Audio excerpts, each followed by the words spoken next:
오늘의 말씀은 에스더 6장 1절에서 14절까지의 말씀입니다. 그날 밤에 왕이 잠이 오지 아니하므로 명령하여 역대 일기를 가져다가 자기 앞에서 읽히더니 그 속에 기록하기를 문을 지키던 왕의 두넷이 빅다나와 데리스가 아수에르 왕을 암살하려는 음모를 모르드게가 고발하였다 하였는지라. 왕이 이르되 이 일에 대하여 무슨 존귀와 관작을 모르드게에게 베풀었느냐 하니 측근 신하들이 대답하되 아무것도 베풀지 아니하였나이다 하니라. 왕이 이르되 누가 뜰에 있느냐 하매 마침 하만이 자기가 세운 나무에 모르드게 달기를 왕께 구하고자 하여 왕궁 바깥 뜰에 이른지라. 측근 신하들이 아뢰되 하만이 뜰에 섰나이다 하니 왕이 이르되 들어오게 하라 하니 하만이 들어오거늘 왕이 묻되 왕이 존귀하게 하기를 원하는 사람에게 어떻게 하여야 하겠느냐. 하만이 심중에 이르되 왕이 존귀하게 하기를 원하시는 자는 나 외에 누구리요 하고 왕께 아뢰되 왕께서 사람을 존귀하게 하시려면 왕께서 입으시는 왕복과 왕께서 타시는 말과 머리에 쓰시는 왕관을 가져다가 그 왕복과 말을 왕의 신하 중 가장 존귀한 자의 손에 맡겨서 왕이 존귀하게 하시기를 원하시는 사람에게 옷을 입히고 말을 태워서 성중 거리로 다니며 그 앞에서 반포하여 이르기를 왕이 존귀하게 하기를 원하시는 사람에게는 이같이 할 것이라 하기에 하소서 하니라. 이에 왕이 하만에게 이르되 너는 네 말대로 속히 왕복과 말을 가져다가 대궐문에 앉은 유다 사람 모르드게에게 행하되 물은 네가 말한 것에서 조금도 빠짐이 없이 하라. 하만이 왕복과 말을 가져다가 모르드게에게 옷을 입히고 말을 태워 성중 거리로 다니며 그 앞에서 반포하되 왕이 존귀하게 하시기를 원하시는 사람에게는 이같이 할 것이라 하니라. 모르드게는 다시 대궐문으로 돌아오고 하만은 번뇌하여 머리를 싸고 급히 집으로 돌아가서 자기가 당한 모든 일을 그의 아내 세레스와 모든 친구에게 말하며 그중 지혜로운 자와 그의 아내 세레스가 이르되 모르드게가 과연 유다 사람의 후손이면 당신이 그 앞에서 굴욕을 당하기 시작하였으니 능히 그를 이기지 못하고 분명히 그 앞에 엎드러지리이다. 아직 말이 그치지 아니하여서 왕의 내시들이 이르러 하만을 데리고 에스더가 베푼 잔치에 빨리 나아가니라. 아멘. 어제 본문 마지막 부분에서 하만의 아내와 친구들은 하만이 눈의 가시처럼 여기는 모르드게를 당장 죽이라고 말했습니다.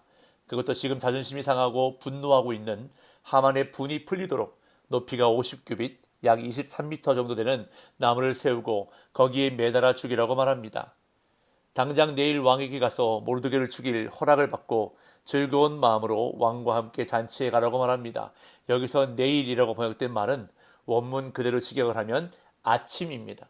내일 아침 일찍 왕에게 가서 구하라는 것입니다. 그렇게 모르드게를 죽일 나무가 세워지면서 5장은 끝이 납니다. 하만의 계획이 너무나 잘 진행되는 것 같습니다. 그저 마음먹은 대로 순조롭게 진행되는 것 같습니다. 안 그래도 모르드게를 빨리 죽이고 싶었는데 조서가 시행되려면 아직 멀었는데 생각보다 빨리 죽일 수 있게 된 것 같아서 너무나 좋았습니다. 그런데 이 모든 것이 하나님의 섭리 가운데 있었다는 것입니다. 하나님의 연출 가운데 있었다는 것입니다. 하만이 나무를 세웠기에 나중에 그 나무에 하만이 달려 죽게 되는 것입니다. 또한 하만이 모르드게를 빨리 죽이려고 다음날 아침 일찍 왕에게 왔기 때문에 6장의 반전이 일어나게 된 것입니다. 1절 보겠습니다. 그날 밤에 왕이 잠이 오지 아니하므로 명령하여 역대 일기를 가져다가 자기 앞에서 읽히더니. 여기서 그날 밤이란 언제를 말하는 걸까요? 에스더가 죽음을 각오하고 왕에게 나온 그날, 그리고 첫 번째 잔치를 마친 그날, 하만이 모르드게를 죽이려고 50규빗이나 되는 나무를 세운 그날 밤을 말합니다. 그런데 그날 밤에 아하수에르 왕이 잠이 오지 않았다는 것입니다. 왜 잠이 오지 않았을까요? 뚜렷한 이유는 없습니다. 물론 왕도 잠을 못 이룰 때가 있겠죠. 그런데 이것이 과연 우연이었을까요? 여기서 왕이 잠이 오지 아니하므로의 히브리 문자적인 해석은 왕의 잠이 흔들렸다 또는 왕의 잠이 도망갔다입니다. 많은 성경학자들은 이 표현을 매우 중요하게 생각하는데요. 그래서 구약 성경을 헬라어로 번역한 70인역 성경에는 이 구절을 아예 그러나 주님께서 라는 문구로 시작을 하고 있습니다. 그러나 주님께서 왕의 잠을 도망가게 하셨다라고 기록하고 있습니다. 인간적인 눈으로 볼 때에는 우연히 그날 밤에 왕이 잠을 못 이룬 것으로 볼 수 있습니다. 그러나 그것은 절대 우연이 아니라는 것입니다. 그리고 왕이 잠이 안 오자 역대 일기를 가져다가 자기 앞에서 읽게 명령합니다. 이것도 우연일까요? 보통 왕이 잠이 오지 않으면 뭘 할까요? 술을 가져오라고 하든지 아니면 후궁들의 처소를 찾을지도 모릅니다. 그런데 역대일기라니 재미있는 이야기책도 아닙니다. 따분한 책입니다. 근데 그것을 가져다가 읽게 하는데 하필 5년 전 모르드게가 왕의 목숨을 구해준 사건에 대해서 읽게 됩니다. 2절. 그 속에 기록하기를 문을 지키던 왕의 두 넷이 빅다나와 데레스가 아하수에로 왕을 암살하려는 음모를 모르드게가 고발하였다 하였는지라. 이것도 우연일까요? 보통 이런 역사적인 글을 읽을 때에는 오래된 역사에 대해서 읽는 것이 보통입니다. 그런데 근래에 일어난 일들을 읽었습니다. 그것도 5년 전 모르드게가 음모로부터 왕을 구해준 일에 대해서 읽은 것입니다. 그러자 이것을 들은 왕이 묻습니다. 3절. 왕이 이르되 이 일에 대하여 무슨 존귀와 관작을 모르드게에게 베풀었느냐 하니 측근 신하들이 대답하되 아무것도 베풀지 아니하였나이다 하니라. 앞서 2장을 살펴볼 때도 말씀드렸지만 당시 페르시아 왕들은 자신들을 돕거나 왕국을 위하여 공을 세운 사람들을 곧장 치하하고 포상하는 일에 게으르지 않았다고 합니다. 아하수에로 왕도 예외는 아니었습니다. 기록에 의하면 아하수에로는 그리스 원정 때 자기를 도운 두 선장에게 땅을 포상했고 자기 동생을 구해준 사람을 칠리키아의 총독으로 삼았다고 합니다. 그런데 이상하게도 자신의 목숨을 구해준 모르드게에게는 어떠한 보상도 하지 않았던 것입니다. 5년이 지나도록. 이것도 우연이었을까요? 아무 포상도 베풀지 않았다는 신하들의 보고를 받은 왕은 도저히 견딜 수가 없었습니다. 그래서 그 이른 아침에 이 일을 해결하려고 합니다. 4절. 왕이 이르되 누가 뜰에 있느냐 하매 마침 하만이 자기가 세운 나무에 모르드게 달기를 왕께 구하고자 하여 왕궁 바깥 뜰에 이른지라.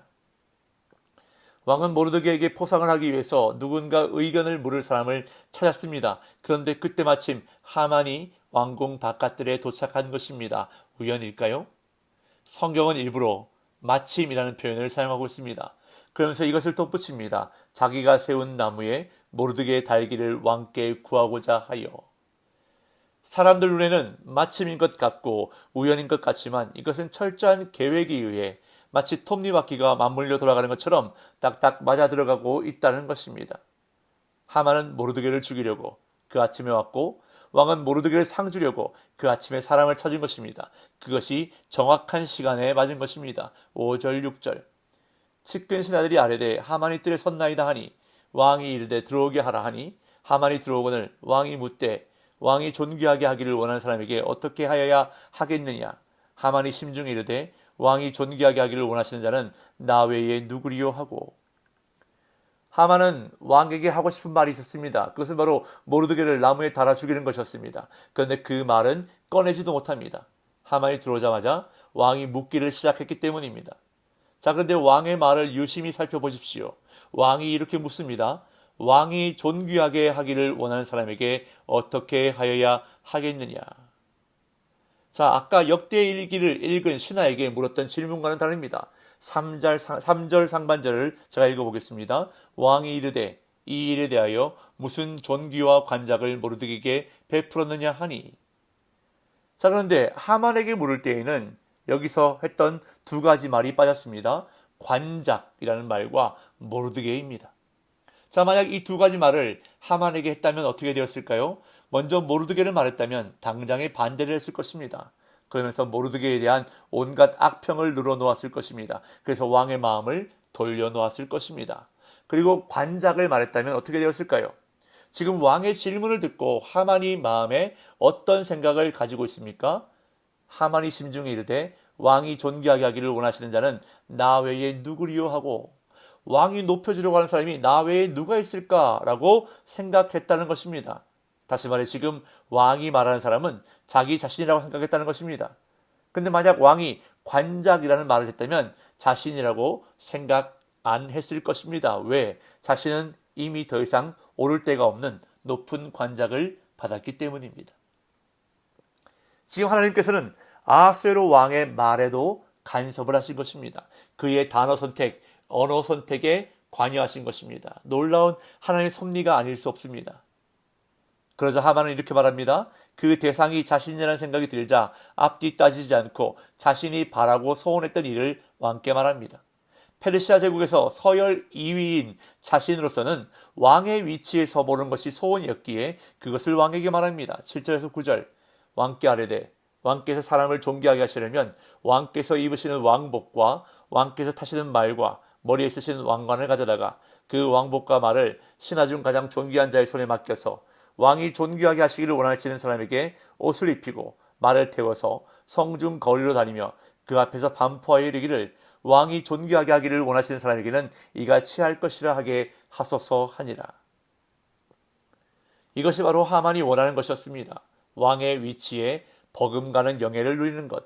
그는 왕처럼 되고 싶었던 것입니다. 왕의 옷을 입고 왕의 말을 타고 왕이 쓰는 관을 쓰고 싶었던 것입니다. 그래서 평소 대궐문을 지날 때에도 왕처럼 절을 받고 싶었던 것입니다. 그런데 하만이 그렇게 왕에게 말하자 그 다음에 어떤 일이 벌어집니까? 10절 11절. 이에 왕이 하만에게 이르되 너는 네 말대로 속히 왕복과 말을 가져다가 대궐문에 앉은 유다 사람 모르드게에게 행하되 물은 네가 말한 것에서 조금도 빠짐이 없이 하라.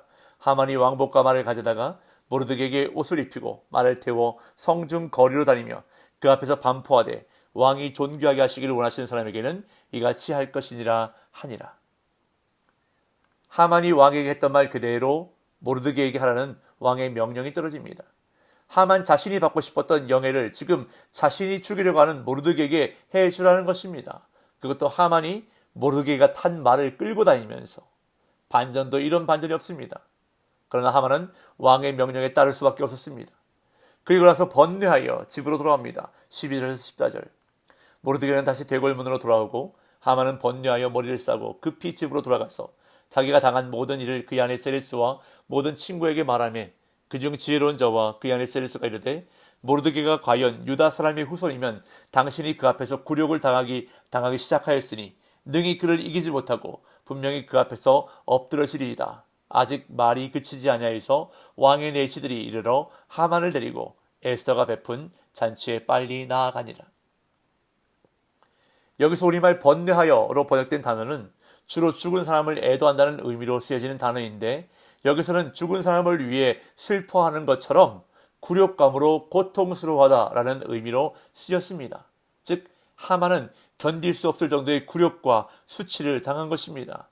그것도 자신이 그토록 죽이고 싶었던 모르드게에 의해서 죽이고 싶었던 그날에 당한 것입니다. 그런데 그것이 끝이 아니었습니다. 하나님이 준비하신 역전의 클라이막스가 7장에 기다리고 있었습니다. 아내 세레스와 친구들의 말 속에서 그것이 예고되면서 하만은 이제 에스더가 베푼 마지막 잔치에 가게 됩니다. 오늘 본문을 통해서 다시 한번 하나님이 일하시는 방법에 대해서 깨닫게 됩니다. 사람들은 그것을 우연이라고 말합니다. 어쩌다가, 우연히, 하필, 마침 일어난 일이라고 말합니다.